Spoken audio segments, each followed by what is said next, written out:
Omakub turns a fresh Ubuntu installation into a beautiful pre-configured developer environment ready to use by running a single command. This is a way to get people to try a modern version of Linux that not only looks great, but feels great, has all the utilities pre-configured, all the little dot files set up in a nice way that does not require you to scour the internet to figure out all the Linux lore and set up tweaks in order just to see whether Linux is something for you.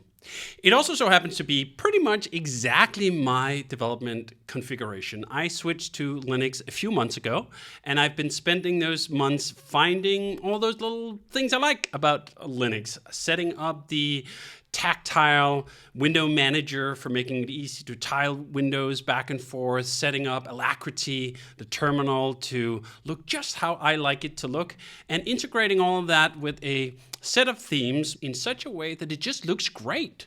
Linux can look amazing. It doesn't always do that with the distributions that you get out of the box, but a little bit of ricing on top can really go wonders and very far. But figuring out how to do that, nerding with all those configuration files, that's something you may very well get into and enjoy down the road. But to even figure out whether that's worth your time, I think you need to actually experience what a fully set up system can be and feel like.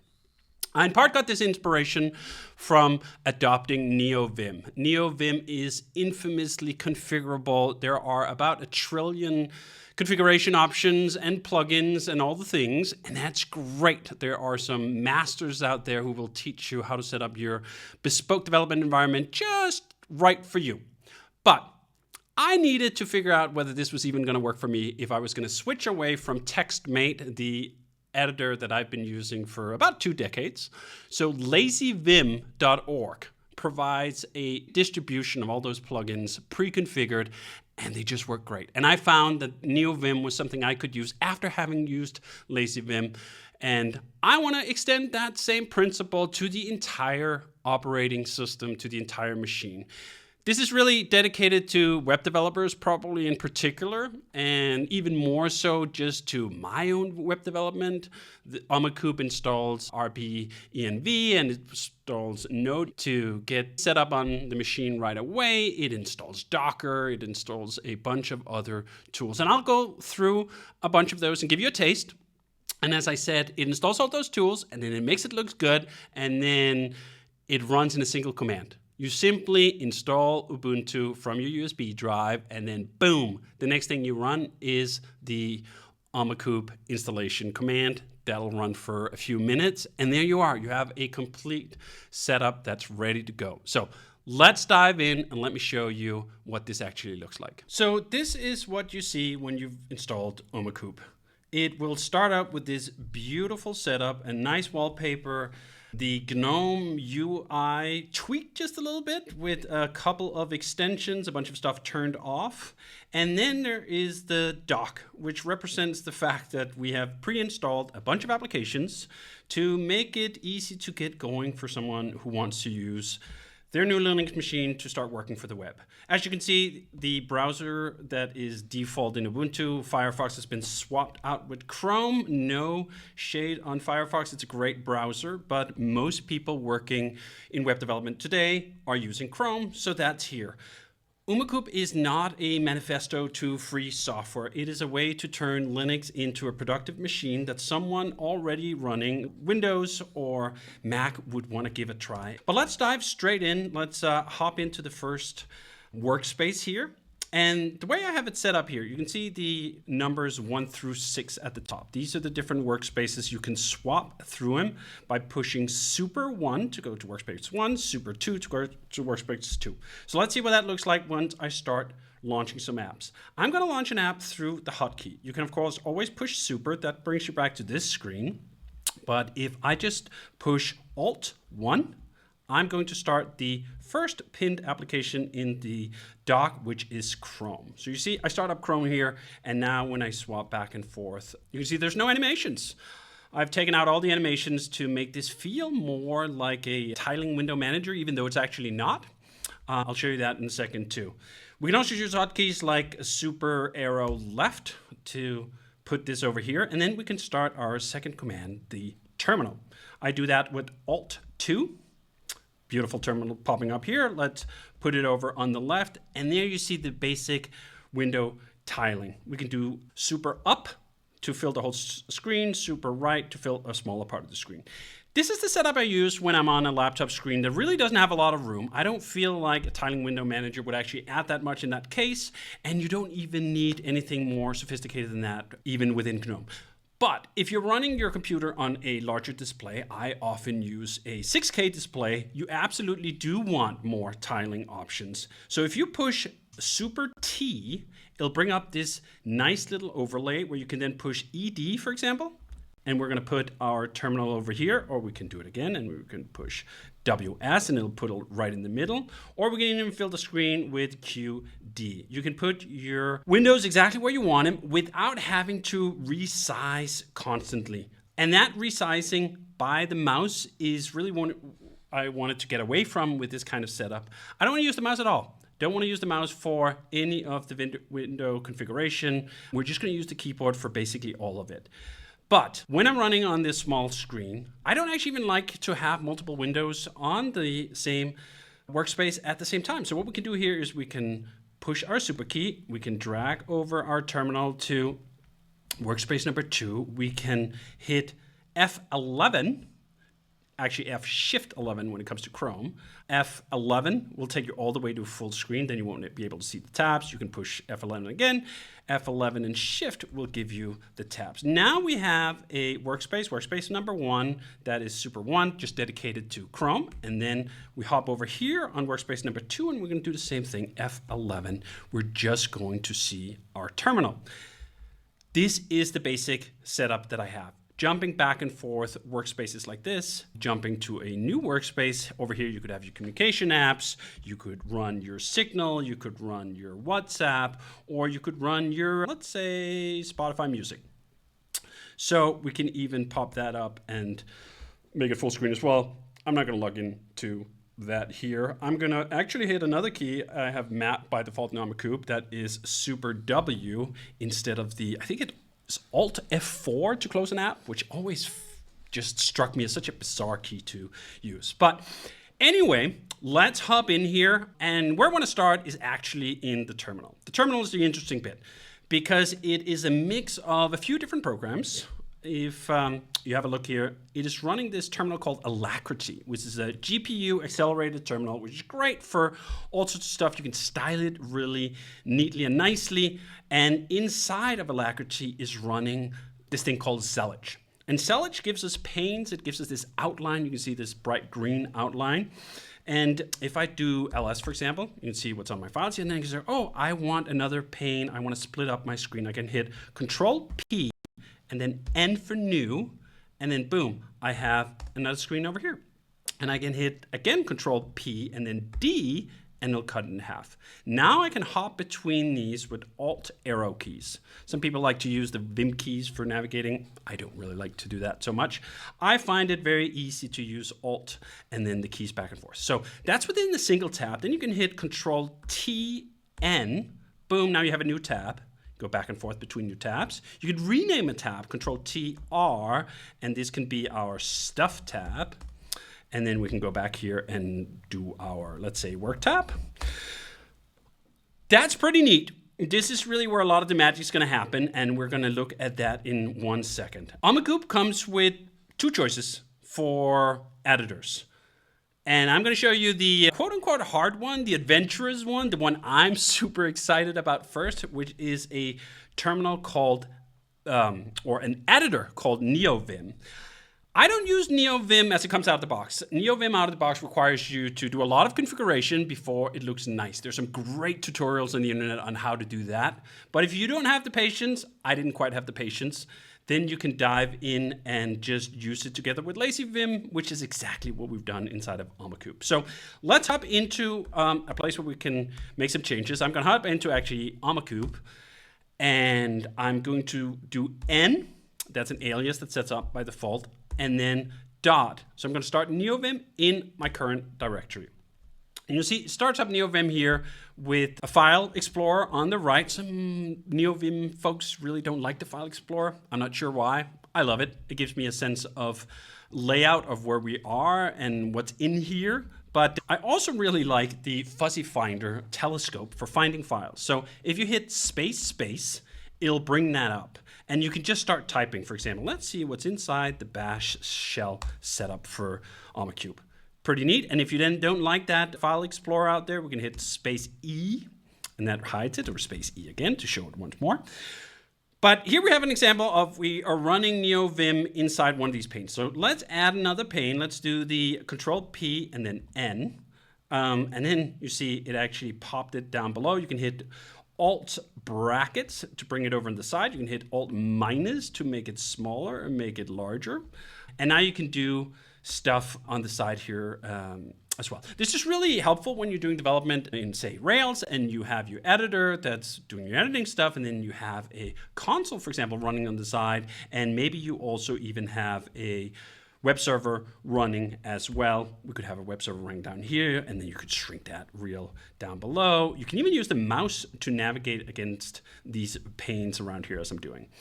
This is not a tour of Neovim. Vim in itself is an exciting, deep topic that you can spend a very long time learning everything there is to learn about. Let me show you one more integration though.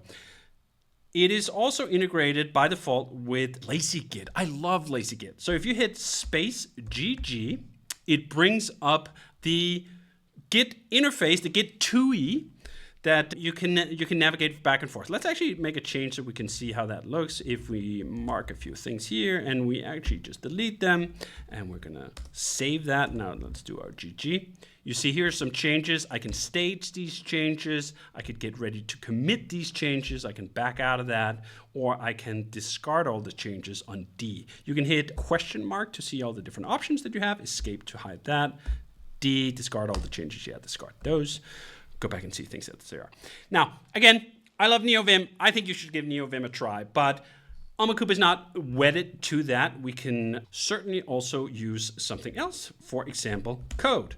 So Visual Studio Code is installed by default with a bit of configuration just to make sure that it matches the color scheme, the theme as we have it set up here. We use the font that's installed by default. That's Cascadia Mono, which is actually also a Microsoft font that's been patched for Nerd font. The Nerd font is what gives us this really nice, let's hop over here and do ALS.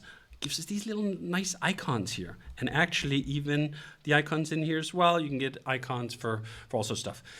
There are a handful of fonts pre-installed, but Omakub starts with Cascadia Mono as the default. So that's some of the tools we have installed. Let's see here. What else we got? We got WhatsApp. We got Signal. I highly recommend both of those options for talking to others in a cross-platform friendly way. You don't have to be locked inside iMessage for the rest of your life. Oh, Typora. Let me show you that. That is my favorite writing environment. And I, as always, love to go F11, full screen, totally zen writing environment. Just me and my writing here. All right, let's quit out of that. Do the Apple, or not Apple, Super W, and we're going to discard that. Great. Let's look at something neat that is built into Omakub as well. If we pop this one out of full screen mode and we actually pop it in just in the center, you get the nice little translucency here. There is a command called Omakub that's installed alongside of Omakub, and if you run that, you get a few options for things to do. This is running on Gum, by the way, which is a really nice way of creating these tiny interactive elements in a terminal. First, there's a very anemic setup for help. You can go in here and you see layout isn't very nice. Let's go full screen on that. That didn't really help much. Still doesn't look so nice. I should format this nicer. But a bunch of reminders for the major hotkeys that are in the system. And we can scroll down, we can see that, or we can just quit out of that again. Now, let me run this, and what I really wanted to show you was the theme. So we pop out here, and then we hit the theme, and let's go with Groovebox. And as you see, restart your terminal and start it again. All right, I'll do it. It says Control W. It is Super W. So Super W, and then Alt 2 to start it again. And then let's pop it in on the center. Doesn't that look nice? I think it looks great. And if we once more hop in here and start Neovim, you'll see it is carried all the way through.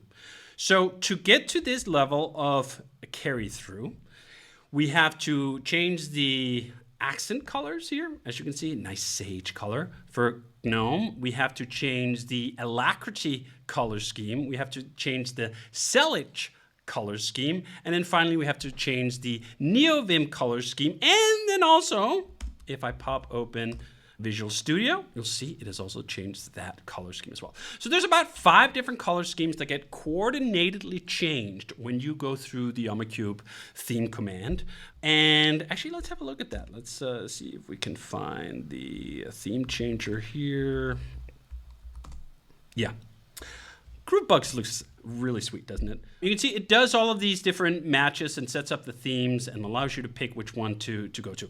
Let's just look at a few of the other ones that are in the box by default here. So Omakub and theme I can go, then I don't have to go through the selector. Rose Pine is a really funky one. I'll close this out so you see it in its full glory. So this is Rose Pine. Let's see what that looks like in Neovim again. I think it looks pretty neat. It's very different than the other setup. It's the only light mode included by default in Omakub. As you can see here again, we have these nice highlights in the OS. And if we pop back here to Chrome, you can see Chrome has switched from dark to light mode. And as always, we see we pop this one over here. We can start code again, and it has been matched in code 2. But I don't know if this is exactly the theme that I'd be rocking most of the time. Let me jump out here and do one final switch to Everforest. I really like Everforest. Everforest is beautiful. Look at that. We pop back in. You see the whole thing set up. And if you see it in Neovim again, this is a really nice look. Slightly different from Groovebox, but this is... Now, theming is one thing. This is how things look, obviously. But what we can also do, we can do Omakub, and then we can change the font. By default, we ship with Cascadia Mono as the font, but it also has these other 4s by default that are all been patched by NerdFont, such that they look nice with all the little icons, as you can see here. If we pop back into Omakub, again, you can see how that looks in Neovim with this new font. It has been synchronized to this setup as well, such that you get the same font set everywhere. And of course, if, as always, with the themes, if we pop into code, you'll see that that has also been set to the Fire Mono Nerd font. Okay, popped out of that, let me show you Ulauncher. So Ulauncher is on Super Space. And it's essentially kind of like Raycast or any of these other launchers that are very popular on the Mac. And it does sort of the same things. You could do like math in the terminal, but what I use it for most of the time, as you've seen already as I've launched VS Code, is I just use it as a launcher. So you can just type through all the apps that you have and hit return when you get to the one you want. And that's pretty much it. It also has searching. You could do whatever, a search for something, a search for Omakub, and it will pop up and do the search. It will do extensions, so you can install all sorts of extensions from the community. Ulauncher, check that out in more detail. It's a great way to get around the system, and it complements the fact that we have on the super key the overview where we get our dock. We can do the Alt 1, 2, 3, 4, 5 to start the different apps, or we can just use Ulauncher to jump directly to an app that we want. I also quickly want to show you some of these TUIs. You saw a quick example with Lazygit that's built inside Neovim, where you can run it inside of a pane. But there's another one called LazyDocker, which is really neat. And LazyDocker is set up in the same way as Lazygit. You have these different panes you can jump back and forth. And in Omakub, I have installed 2 containers by default, a MySQL container and a Redis container. They're actually not started by default. You'll jump into Lazy Docker here and you'll be able to start it. If we want to start the Redis one, for example, I hit R. You can see on question mark all the different options that you have for them. And then as I do here, you get the log files over in the other window. You can go back and forth and see the statistics, memory usage, CPU, and whatnot on the bracket keys. It's a really neat way of interacting with your containers, deleting them, restarting them, and even jumping into terminals for them. Another quick nice to have is a different way of taking screenshots. By default on print screen, you'll get the GNOME setup for taking screenshots, which is great. It's basic. You can actually also take short videos without audio. But if you hit Control print screen, you will get FlameShot. And FlameShot will allow you to do things like pull it up here and pixelate something that you don't want part of an image. That's actually the main thing I use it for. It's really neat for that, and you can pop that either on disk or to the clipboard. Now, before we end, let's hop back in and get our beloved Tokyo Night theme back on. This is the one I really like. And boom, there you have it. So that was a quick tour of Omakub and what's included in the box. There's a bunch of other things that I didn't get a chance to show. You can play around with it and see whether you like it enough. I have really designed Omakub, first of all, for myself. I wanted a way to recreate my exact setup on GNOME, on Ubuntu. I wasn't looking to use Nix OS. I wasn't using to use Arch. I wasn't to use any of the other, let's say, more exotic, more niche compilations of way to run Linux. They're all great. And I wish nothing but all the best for people who want to dive into those very deep pools. But Omakub is for a different kind of user. Someone who's probably been using a Mac or Windows machine and isn't necessarily a total wizard with Linux. I wanted folks to be able to come to Linux and get that great first taste. And my recommendation is, if you have been inspired at all by whatever you've seen and thought like, hey, maybe I could actually give Linux a try. It doesn't look so hard. Omakub looks nice out of the box. You should pick up one of these. This is a Framework 13 laptop. They're absolutely incredible. Whole thing folds flat. That's kind of neat, isn't it? It's user replaceable. You can even take these freaking little ports out. I hold this thing down and I yank it up here and then boom. You see, that's a USB-C port. You could pop in a USB-A port, you can pop in an HDMI port, you can pop in anything else in these little 4 points. And the one I use on the daily right now is an AMD 7640U, 32 gigabytes, 1 terabyte, and it's like $1,100 or something like that, slightly more than that. These are not expensive luxury machines, but they're really nice. And I've included in Omakub a neat little fix for this generation of screen that comes with the Framework 13 you buy today, where it just sets things up just right for a 200% scale on the display. It tweaks the font setting. That always is just going to happen out of the box with the Omakub.